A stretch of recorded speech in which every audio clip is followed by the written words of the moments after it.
Friends, இன்றைக்கி இந்த one voice எதுக்குன்னு பார்த்தீங்கன்னா, ஸ்ட்ரீட் டாக்ஸ் எல்லாம் வந்து பார்த்தீங்கன்னா பயங்கரமான ஒரு ரூல்ஸை போட்டு பயங்கர பாதுகாக்கிறேங்கிற பேரில் அநியாயம் பண்ணிக்கிட்டு இருக்காங்க.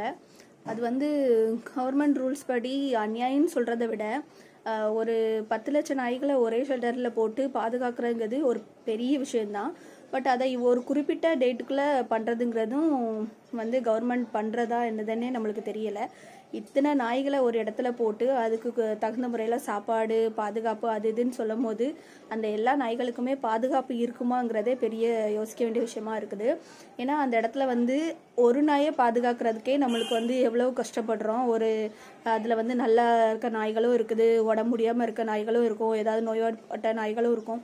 இதில் எல்லாத்தையும் அவங்க எப்படி கேர் பண்ணுவாங்க, எப்படி பார்ப்பாங்கங்கிறதே ஒரு பெரிய யோசிக்க வேண்டிய விஷயம். இதில் என்னடான்னு பார்த்தா அவ்வளோ நாய்களையும் ஒரு இடத்துல போட்டு பாதுகாக்கங்கிற பேரில் தனியாக எனக்கு தெரிஞ்சு அது பாதி சாகிறதுக்கு இவங்களே வழிவகுக்கிற மாதிரி இருக்குது. ஏன் இந்த கொலவெறின்னு தெரியலை. மனுஷன் வர வர மிருகமாக மாறிட்டு போகிறான். மிருகங்கள் எல்லாமே பாசத்துக்கு எங்கி போராடிட்டு மக்களுக்கு வந்து பெரிய இடையூறாக இருக்க மாதிரி மாத்திரமே யோசிச்சுட்டு இருக்காங்க. ஏன் இந்த கொலவெறின்னு தெரியலை. அதே மாதிரி ஒரு தெருவில் ஒரு நாய் போகுது அப்படின்னா அந்த நாய் வந்து உங்களை வந்து வேணுட்டே வந்து துரத்தி கடிக்காது. எந்த ஒரு நாயாக இருந்தாலும் தேடி வந்து அட்டாக் பண்ணுங்கிறது சில பேர் வந்து தப்பாக புரிஞ்சுட்டு பண்ணுறாங்க. இப்போ ஒரு குழந்தைங்க போகுது, ஒரு மனுஷன் போகிறான், அவனை நாய் துரத்துது அப்படின்னா ஒன்று அந்த குழந்தைங்க ஏதாவது ஒன்று தெரியாமல் என்ன சொல்கிறது, அந்த டாக்ஸை அடிச்சிருக்கலாம், இல்லைன்னா எப்போவாது ஒரு மாதிரி பயங்காட்டியிருக்கலாம், அதை இல்லைன்னா கையை ஓங்கி ஏதாவது பண்ணியிருக்கலாம். அதனால் மாத்திரம்தான் அந்த டாக்ஸ் பார்த்து வச்சு துரத்துமே தவிர வாலண்டியராக போய் எந்த டாக்கும் யாரையுமே அட்டாக் பண்ணுறதே கிடையாது. அதே மாதிரி இப்போ இன்னொன்று பார்த்துக்கிட்டோன்னா, நாய்ங்க வந்து ஒரு இடத்துல இருக்குது.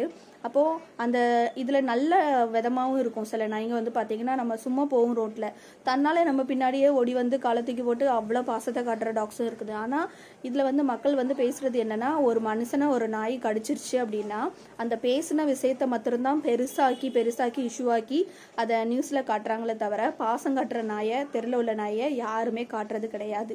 ஏன்னு தெரியலை. நல்லது செய்கிறத வந்து யாருமே வந்து வெளியில் காட்ட மாட்டாங்க. தப்பாக நடக்கிற விஷயங்களை மாத்திரம்தான் வந்து மீன் பண்ணி இது அப்படி ஆயிடுச்சு, இது இப்படி ஆயிடுச்சுன்னு சொல்லி பெரிய இஷ்யூ ஆக்கி விட்டு அதை ஒரு இதாகவே ஆக்கியிருந்தாங்க. பட் ஆனால் இதெல்லாம் வந்து கொஞ்சம் என்ன சொல்கிறது, யோசிக்க வேண்டிய விஷயங்கள் தான். ஏன்னா அது தெருவில் அது பாட்டில் ஒரு ஓரமாக நல்ல விதமாக வாழ்ந்துட்டு போகிற நாய்களை இவங்க மொத்தமாக பிடிச்சி போட்டு ஆக மொத்தத்தில் கொலை பண்ண போகிறாங்க. ஏன்னா இப்போ இந்த 3 நாளாக பார்த்தீங்கன்னா கண் கொண்டு எங்கேயுமே ஒரு நாய் பார்க்க முடியல, எந்த நாயுமே இல்லை. பாம்பேயில் பார்த்தீங்கன்னா முக்கு அங்கங்கே அவ்வளோ நாய் இருக்கும். ஆனால் இப்போ ஒரு 2-3 நாளாகவே எந்த நாய்களுமே பார்க்க முடியலை. அப்படி இல்லை அவங்களுக்கு பிடிக்கல அப்படின்னா கூட கருத்தடை பண்ணி விட்டு ஏதாவது ஒரு இன்ஜெக்ஷன் போட்டு விட்டு ரேபிஸ் இன்ஜெக்ஷன் போட்டு கண்ட்ரோல் பண்ணலாம். அப்படி இல்லைன்னா அதுக்கு ஏதாவது இந்த மாதிரி ஆப்ரேஷன் பண்ணுற மாதிரி இன்ஜெக்ஷன் போட்டு விட்டுட்டு நாய்கள் அப்படியே விட்டுட்டு போகலாம். ஏன்னா முன்னாடி காலத்துலலாம் வந்து தெருவில் வந்து பாதுகாப்புங்கிறதுக்கு டாக்ஸ் மாத்திரம்தான் இருக்கும். இப்போ வந்து அந்த நாய்களே பிடிச்சிட்டு போயிட்டாங்கன்னா திருடங்க போகிற இது வந்து அதிகமாகி போயிடும். இவங்கெல்லாம் வந்து என்ன பண்ண போகிறாங்கன்னு தெரியலை, என்னென்ன சொல்லனே தெரியலை. நிறைய விஷயங்கள் இருக்குது. பட் ஆனால் இதில் வந்து சில குறிப்பிட்ட விஷயங்கள் மாத்திரம்தான் சொல்ல முடியுது. சொல்ல முடியாத விஷயங்களுக்கு வந்து இவங்க பண்ணுற அநியாயத்துக்கு எல்லாம் கர்மா ஒன்று தான் வந்து ரிட்டர்ன் பதில் கொடுக்கும். அந்த வாயிலா ஜீவன்களை கொடுமைப்படுத்துகிறாங்க அப்படின்னா அதுக்கு வந்து கடவுள் தான் பதில் கொடுப்பான். பாவம் தான்.